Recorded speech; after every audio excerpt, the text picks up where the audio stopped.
ಸಂದರ್ಭ ಕಾರ್ಖಾನೆಯವರು ಕೂಡ ಮಾಲಕರ ಬಹಳಷ್ಟು ಮಂಡತನ ಹಚ್ಚಾರ. ಈಗಾಗಲೇ ನಿಮ್ಮ 5 ದಿನ ಹೋರಾಟ ಇವು ಇಡೀ ರಾಜ್ಯವ್ಯಾಪಿ ಮಾಡತಕ್ಕಂಥ ಎಲ್ಲ ಎಲ್ಲೆಲ್ಲಿ ರಸ್ತೆ ತಡೆ ಮಾಡಿ ಇಲ್ಲಿವರೆಗೆ ಒಂದು ಶಕ್ತಿಯನ್ನು ಕೊಟ್ಟಿರ್ತಕ್ಕಂಥ ಈ ನನ್ನ ರೈತ ಬಂಧುಗಳು ಕಬ್ಬು ಬೆಳೆಗಾರರು ಕೂಡ ತಾವು ಬಹಳಷ್ಟು ಒಂದು ಪ್ರತಿಕ್ರಿಯೆಯನ್ನು ಕೊಡ್ತಾ ಇದ್ರಿ. ಅದಕ್ಕಾಗಿ ಇವತ್ತು ನಾವು ಸರಿಯಾಗಿ 10:30 11 ಕತ್ತಂದ್ರ ಸುಮಾರು ಲಕ್ಷ ಗಂಟಲೆ ಸಂಖ್ಯೆಯಲ್ಲಿ ಮತ್ತು ಇವತ್ತು ಗುರ್ಲಾಪುರಕ್ಕೆ ಸೇರಬೇಕಾಗಿದೆ.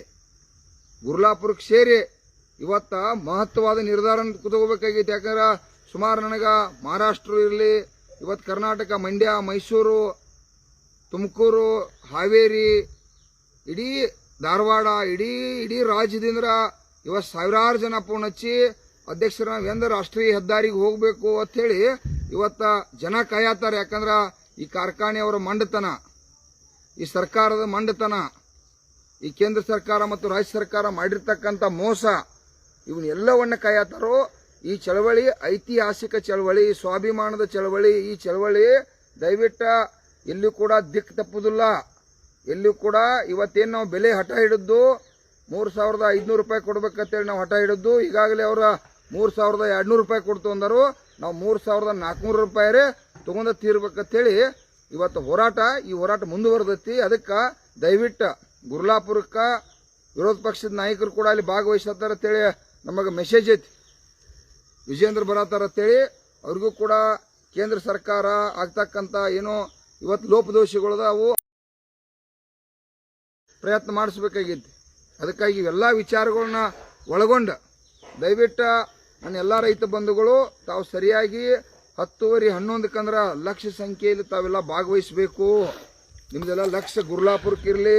ಮತ್ತು ಇನ್ನೊಂದು, ತಾವ ನನ್ನ ಎಲ್ಲ ರೈತ ಬಂಧುಗಳು ತಾವ ಎಲ್ಲೆಲ್ಲಿ ಇವತ್ತು ರಾಜ್ಯ ಹೆದ್ದಾರಿ ಇರ್ಬೋದು, ತಾವ ಎಲ್ಲೆಲ್ಲಿ ತಾವು ಲೋಕಲ್ಗಳ ಇವತ್ತು ಹಾರುಗೇರಿ ಇರಲಿ, ಇವತ್ತು ಚಿಕ್ಕೋಡಿ ಇರಲಿ, ಗೋಕಾಕ್ ಇರಲಿ, ಇಡೀ ಜಿಲ್ಲೆ ವ್ಯಾಪಿ ಎಲ್ಲೆಲ್ಲಿ ಚಳವಳಿ ಮಾಡತ್ರಿ. ಅದು ಸಣ್ಣ ಪುಟ್ಟ ಯಾರಿಗೆ ತ್ರಾಸಾಗತ್ತೈತಿ ಅಂತಂದ್ರೆ ನಮ್ಮಲ್ಲಿ ಲೋಕಲ್ ಇರ್ತಕ್ಕಂಥ ನಮ್ಮ ವೈಯಕ್ತಿಕ ರೈತ ಕುಟುಂಬಗಳಿಗೆ, ಸಾರ್ವಜನಿಕರಿಗೆ ತೊಂದರೆ ಆಗತೈತೆ. ನಾವು ಮೂಗು ಎಲ್ಲಿ ಹಿಡಿಬೇಕಾಗೈತಿ? ನ್ಯಾಷನಲ್ ಹೈವೇಯನ್ನು ಹಿಡಿಬೇಕಾಗೈತಿ. ಅಲ್ಲಿ ಅದಾನಿ ಅಂತ ಲಕ್ಷಾಂತರ ಕೋಟಿ ರೂಪಾಯಿ ಬಂಡವಾಳ ಇರ್ತಕ್ಕಂಥವ್ರದ ಈ ಕೇಂದ್ರ ಸರ್ಕಾರಕ್ಕೆ, ರಾಜ್ಯ ಸರ್ಕಾರಕ್ಕೆ ಗೊತ್ತಾಗಬೇಕಪ್ಪ ಅಂದ್ರೆ, ಈ ಕಾರ್ಖಾನೆ ಮಾಲೀಕರಿಗೂ ಗೊತ್ತಾಗಬೇಕಂದ್ರ ನಾವು ಇಲ್ಲಿ ಚಳವಳಿ ಮಾಡೋದ್ರಿಂದ ಅದು ನಮ್ಮಲ್ಲೇ ಲೋಕಲ್ ಪ್ರಾಬ್ಲಮ್ ಆಗತೈತಿ. ಅದಕ್ಕಾಗಿ ಇವತ್ತೊಂದು ಗಟ್ಟಿ ನಿರ್ಧಾರ, ಆ ಡೇಟ್ ಕೂಡ ಇವತ್ತು ಹೋಗಬೇಕು, ಯಾವಾಗ ಹೋಗಬೇಕು, ಎಂದು ಚಳವಳಿ ಕರೆ ಕೊಡಬೇಕು ಅನ್ನೋದು ಇವತ್ತು ಗುರ್ಲಾಪುರದಾಗ ನಿರ್ಧಾರ ಮಾಡಬೇಕಾಗೈತಿ. ಆ ನಿರ್ಧಾರದಿಂದ ಐತಿಹಾಸಿಕ ಚಳವಳಿ ಇದು ಬರೀ 300 ರೂಪಾಯಿ ಏನು ಇವತ್ತು 3,400 ರೂಪಾಯಿ ಕೊಡ್ಬೇಕಂತೇಳಿ ಒತ್ತಾಯ ಇಟ್ಟದು ಅದಷ್ಟ ಒಂದ ಅಲ್ಲ. ಇವತ್ತಿನ ಬೇರೆ ಬೇರೆ ರೈತರ ಮೇಲೆ ಅನ್ಯಾಯ ಆಗ್ತಕ್ಕಂಥ ಪರಿಣಾಮಕಾರಿಯಾಗಿ ಇವತ್ತು ಒಂದು ಐತಿಹಾಸಿಕ ನಿರ್ಣಯ ತಗೋಬೇಕಾಗೈತೆ. ಕಾರ್ಖಾನೆಯವರಂತೂ ಕಬ್ಬಿಣ ಬಿಲ್ಲ ಇವತ್ತು 3,400 ರೂಪಾಯಿ ಅವ್ರು ಕೊಡ್ಲೇಬೇಕಾ? ಅದೇನು ಬಿಡಪ್ಪ ಇಲ್ಲ. ಯಾಕರ ಅವ್ರೇನು ಪುಕ್ಕಟ ಕೊಡತ್ತಿಲ್ಲ. 7-8 ವರ್ಷದಿಂದ 5 ರೂಪಾಯಿ ಜಾಸ್ತಿ 738 ರೂಪಾಯಿ ಬಿಲ್ ಸಿಗ್ತೈತೆ ರೈತರಿಗೆ. ಅವ್ರು ಒಂದು 100 ರೂಪಾಯಿ ಕೂಡ ಹಾಕಿಲ್ಲ. ಅದನ್ನೆಲ್ಲ ಕೂಡ ಇವತ್ತು ಕಸ್ಕೋಬೇಕಾಗಿತ್ತು. ಅದಕ್ಕಾಗಿ ಇವತ್ತು ಗುರ್ಲಾಪುರದಾಗ ಅಲ್ಲಿ ಎಲ್ಲ ನನ್ನ ಕಬ್ಬು ಬೆಳೆಗಾರರ ದೇವತೆಗಳು ಲಕ್ಷಾಂತರ ಸಂಖ್ಯೆ ಒಳಗೆಲ್ಲ ಭಾಗವಹಿಸತ್ತಾರು. ನಾನು ಕೂಡ ರಾತ್ರಿ 2 ಗಂಟೆಗೆ 3 ಗಂಟೆಗೆ ಇವತ್ತು ಮನೆಗೆ ಬಂದ ಇಲ್ಲಿ ಮತ್ತು ಕೂಡ ಫ್ರೆಶ್ ಅಪ್ ಆಗಿ ಹೋಗ್ಬೇಕಂತೇಳಿ ಕೂಡ ಮನೆಗೆ ಬಂದಿವಿ. ದಯವಿಟ್ಟು ನಾನು ಕೂಡ 9:30 10 ಗಂಟೆಕಂದ್ರೆ ನಾವು ಕೂಡ ಇಲ್ಲಿ ಚಳವಳಿಯೊಳಗೆ ಭಾಗವಹಿಸ್ತೀವಿ.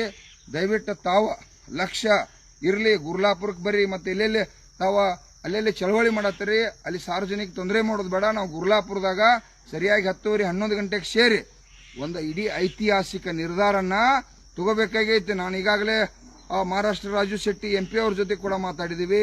ಎಲ್ಲ ಇಡೀ ರಾಜ್ಯದ ಕಬ್ಬು ಬೆಳೆಗಾರರು ಮತ್ತು ರೈತಪರ ಸಂಘಟನೆಗಳು, ಇಡೀ ರಾಜ್ಯದ ಎಲ್ಲಾ ರೈತ ಸಂಘಟನೆಗಳು ಕೂಡ ಇವತ್ತ ಈ ಚಳವಳಿಯನ್ನ ಗಂಭೀರವಾಗಿ ಲಕ್ಷ್ಯ ಕೊಟ್ಟು ಇವತ್ತು ಇಡೀ ರಾಜ್ಯವ್ಯಾಪಿಯಲ್ಲಿ ಇರ್ತಕ್ಕಂಥ ಎಲ್ಲಾ ರೈತಪರ ಸಂಘಟನೆಗಳು ಇವತ್ತು ನೋಡ್ರಿ, ಮತ್ತೆ ಶಿವಮೊಗ್ಗದಿಂದ ಜನ ಬರತ್ತಾರು, ಮೈಸೂರ, ಮಂಡ್ಯ, ಇಡೀ ರಾಜ್ಯವ್ಯಾಪಿ ಇವತ್ತು ಮತ್ತು ಸಾವಿರಾರು ಸಂಖ್ಯೆ ಒಳಗ ಇಡೀ ಜಿಲ್ಲೆ ಎಲ್ಲಾ 30 ಜಿಲ್ಲೆಯಿಂದ ಇವತ್ತು ಅಲ್ಲಿ ಕಬ್ಬು ಬೆಳೆಗಾರರ ಹೋರಾಟಕ್ಕೆ ಯಶಸ್ವಿ ಆಗಬೇಕು ಅಂತ ಹೇಳಿ, ರೈತರ ಕುಲ ಒಕ್ಕಟ್ಟಾಗಬೇಕು, ರೈತರ ಬದುಕು ನಾಶ ಮಾಡ್ಯಾರಲ್ಲ ಅಂತ ಹೇಳಿ ಅದು ಒಂದು ಐತಿಹಾಸಿಕ ಚಳವಳಿ ಆಗತ್ತೆ.